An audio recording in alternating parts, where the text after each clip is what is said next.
Okay, welcome to Ignis Modernized AI. This is our agentic modernization platform. Here, what you're going to see is how we are taking a TPF file, which is basically a COBOL file, assembly COBOL file, and we are going to be, um, you know, trying to understand what it is, right? So that's all part of the reverse engineering where we will understand what that file is. Based on that, we will look at all the business rules, everything that's actually embedded in that. And then we will go ahead and create requirements. And based on the requirements, we will create a new modern app with the technology that we are seeing, right? There is also a voice assistant, but we will not use a voice assistant for this demo. So as you can see, we do have context setting area where you can go ahead, upload all the documents. So in this case, we have already primed this platform with the IBM documentation and all those things. So it's able to understand. This is basically a file that we converted for one of our customers who create airline software.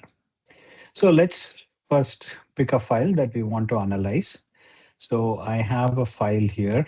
I'm choosing this file, right? It says that this file has been selected. Now let's look at the file, right? So it's opening the file. As you can see, it's basically old technology. You can't really come up with any sort of meaningful analysis if we don't know the subject, right, of what it is really trying to do. So our first prompt here is basically saying that, okay, let's go ahead and analyze this code, right? Now, in reality, this takes some time, but because we've already done it once or twice before, it's having it in its memory, and that's why you see this coming so fast, right? So it gives you an analysis, gives you an overview of what you're trying to do. It also tells you what was the analysis cost, right, based on the tokens that it was consumed. It's done.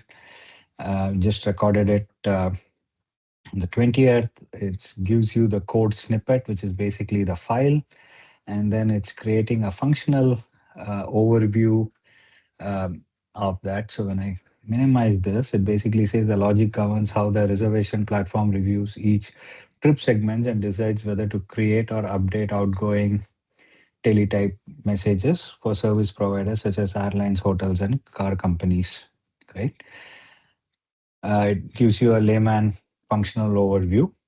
It's able to generate detailed business rules, right? So it was able to kind of looking at it, come up with almost 12 business rules.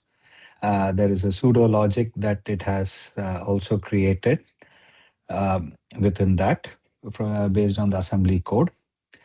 And there are some glossary terms that it has added in, right? And it also tells you the thought process that the AI agent went through in terms of analyzing this. So it talks to you as a human. It says, I started by identifying the exact lines of assembler that belong to this new request, things like that.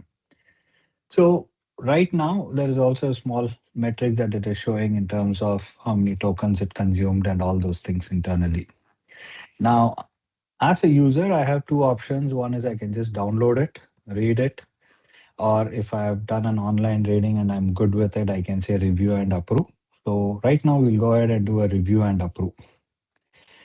So once I did a review and approve, it's basically generated AI generated artifacts, right? Before we go into the business requirement. So it's created the functional view, it's created the business rules, pseudo logic, the important terms. Again, gives you an opportunity to edit certain things. So if you think the business rules are not right, you want to edit it, you have an edit option. You can do that on the fly.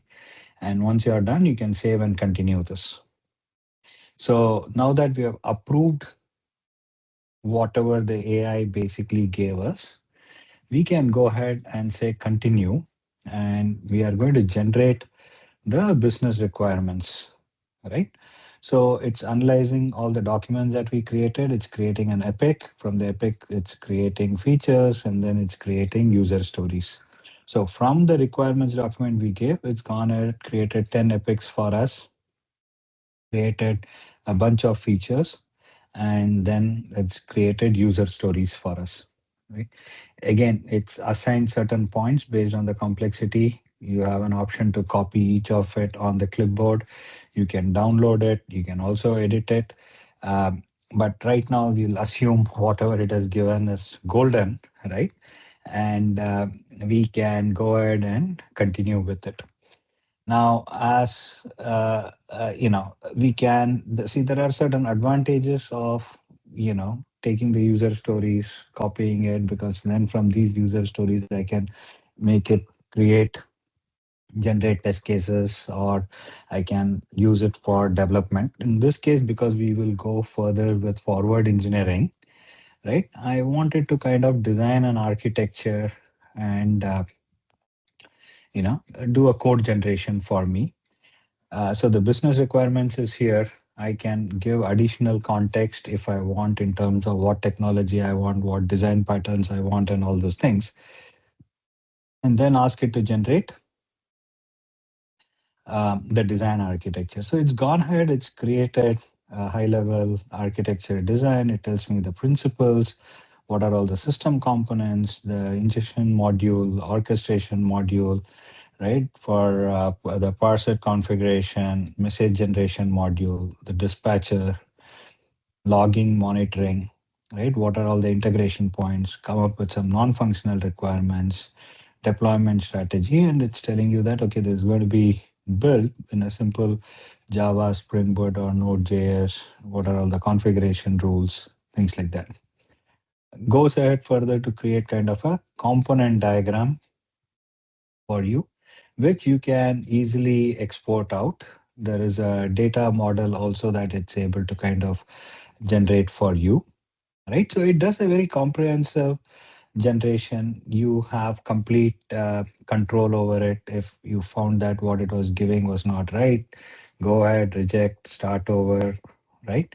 Or if you want, you can um, look for what corrections you want to kind of do in it, start over, upload those corrections as well. In the previous, where we saw that upload additional context. Right now, we will assume what it's generated is fabulous. And then let's say, go ahead and generate the code for me, right? So now it's gone ahead, it's generated code. So it's created a class file for me. It's created an interfaces document, put in the data models, right, for each of these 4 units, created a unit test, and then it's created a Java documentation for me as well, right? Again, it's easy for me to download. I can go ahead, when in the context settings in the code graph, we have URL where we talk about, what's my Git URL, and also it has the repository information. You could do it that way, or you could basically download to your local, edit, work on it, and then check in the code. Right now, I'm going to go ahead and say, okay, let's look at the UI component of it. So I've asked it to generate the UI. It's generated a UI prototype for me, right? So it helps the business also to kind of look into it before full-blown development happens. Hey, how does it, look? So I can now open an interactive prototype, and here it is basically opening the interactive prototype for me. There is a dashboard that it has created, and all these are based on the requirements, right? So we saw some requirements for itinerary to create a new itinerary, some segments. This is very rudimentary. You can, when you want to take it to the next level, you can basically give additional information in terms of how you want your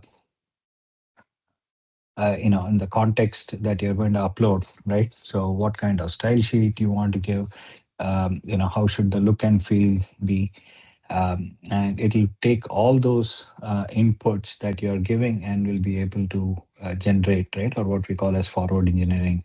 It can do that. The real value of this comes in. I wouldn't even put it more in the forward engineering, because um, there are multiple ways we can do forward engineering, but to go look at an application that's been there for a while, typically a legacy kind of application. Try to understand that application where documentation is minimal, right? So you're basically trying to infer everything from the code. This tool does a fantastic job of that, right? So it's able to develop everything, right, from the reverse to generating solid requirements that when in Infogain we talk about human accountability within the AI. This is where at every step, right, instead of just saying, okay, here is a file, give me the output.